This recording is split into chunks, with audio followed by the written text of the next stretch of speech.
May the words of my mouth and the meditations of our hearts be always acceptable in your sight, O Lord, our rock and our Redeemer. Amen.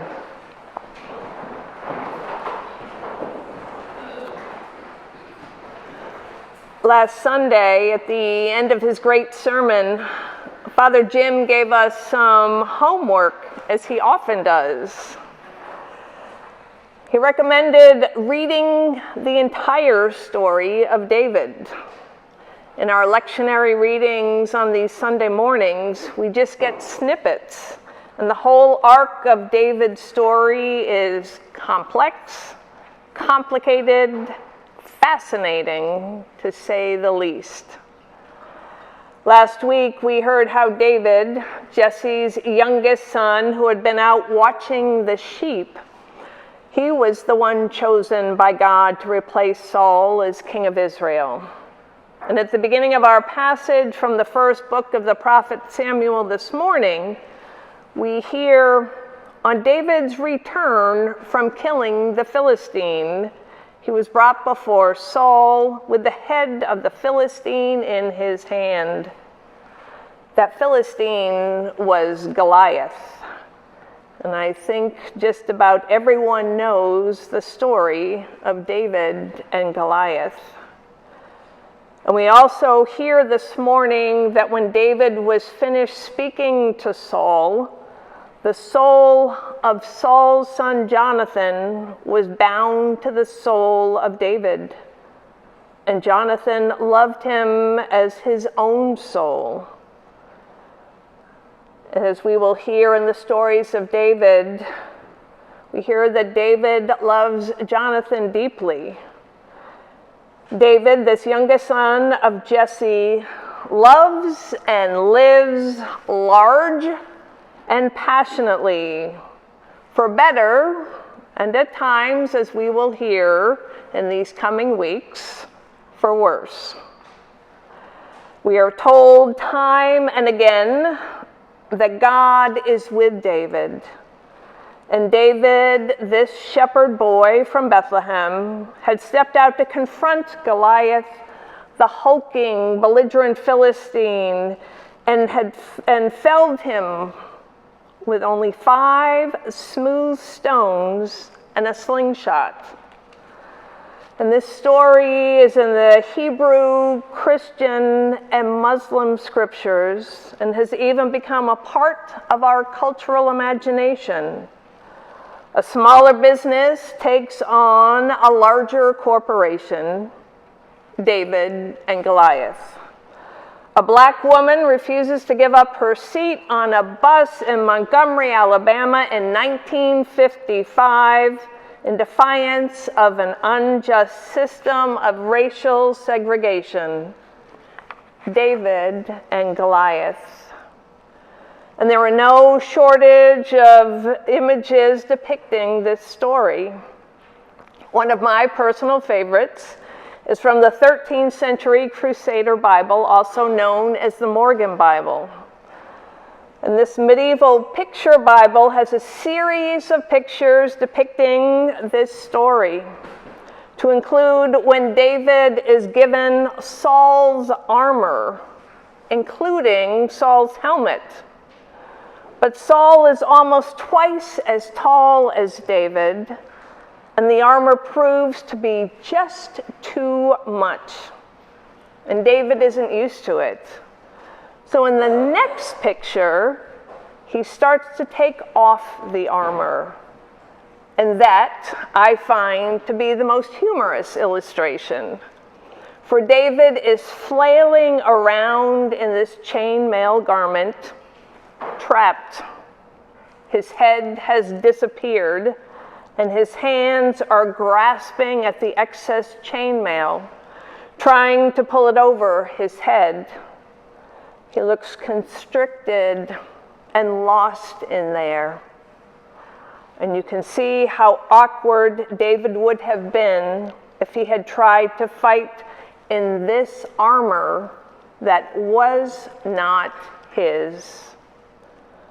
Saul had tried to give David his armor, the armor that had protected Saul, that had brought Saul victory.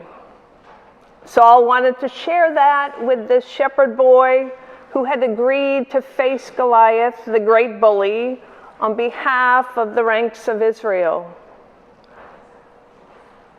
And David had tried. He had put on Saul's helmet and coat of mail and hefty sword, but he wasn't used to those and was not able to even walk in them. So he removed them, took his own staff and his sling, and chose 5 smooth stones. As complicated as David was, he knew his strengths as well as his weaknesses. And Saul had assumed that David should be as much like Goliath as possible. But David knew he was not Goliath. And he knew he was not Saul. David knew that this was the Lord's battle, and he knew that he was equipped by God with the agility, gifts, and skills he needed to accomplish the job he was called to do. And David realized that trying to wear someone else's armor was only getting in the way. And when David turned back to what he knew, his experiences of defending his sheep, fighting off wild beasts, when he turned back to his skills and the gifts that God had given him, and selected 5 smooth stones to put in his pouch, and to hold on to his fearless faith, then he could take on Goliath. Then he could step forward to slay the giant. And what are some of the giants that we are facing today?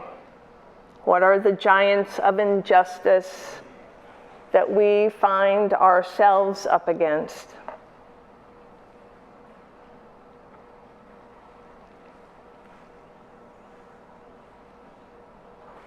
I put that out to each and every one of us as individuals and as a church. David knows who God is, and he knows that Goliath is not God. Goliath may be the reality in front of him right now, and that reality may be big, ugly, intimidating, and even evil. But David knows that this is not the ultimate reality.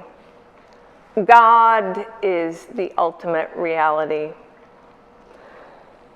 Some people had questioned Bishop Desmond Tutu over the years on his claim that God is in charge, especially as people looked at the desperate states of some of the nations and peoples around the world.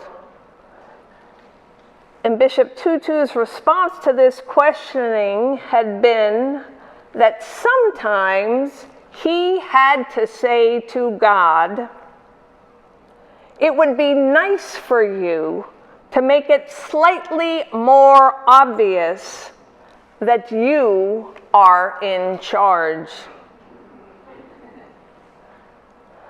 This earthly life of ours is not all there is.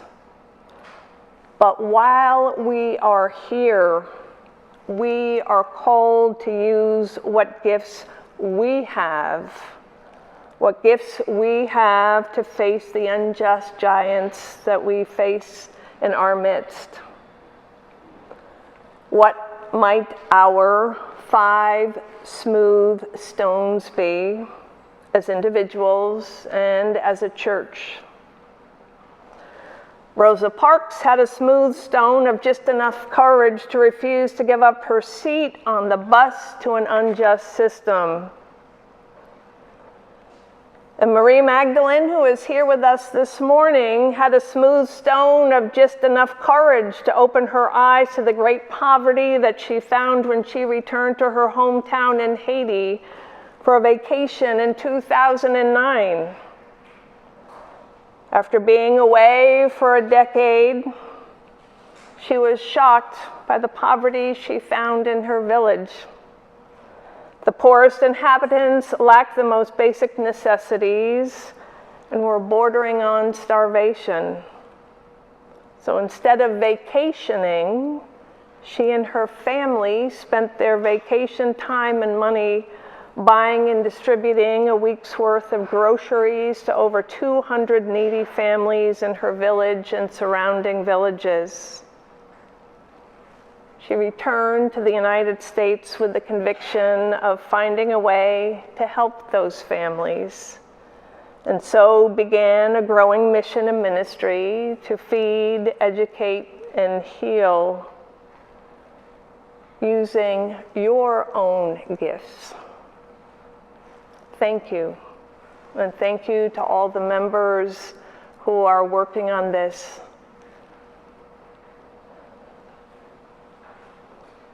By God's grace, may each and every one of us be willing to trust and use the small stones in our pouch, those particular gifts that God has given each of us. And may we be fearless in our faith. Amen.